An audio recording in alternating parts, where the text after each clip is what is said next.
بسم اللہ الرحمن الرحیم۔ السلام علیکم ورحمۃ اللہ وبرکاتہ۔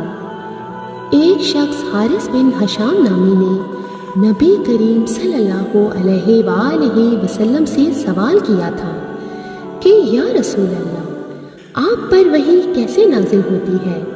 آپ صلی اللہ علیہ وآلہ وسلم نے فرمایا کہ وحی نازل ہوتے وقت کبھی مجھ کو گھنٹی کی سی آواز محسوس ہوتی ہے اور وحی کی یہ کیفیت مجھ پر بہت شاق گزرتی ہے۔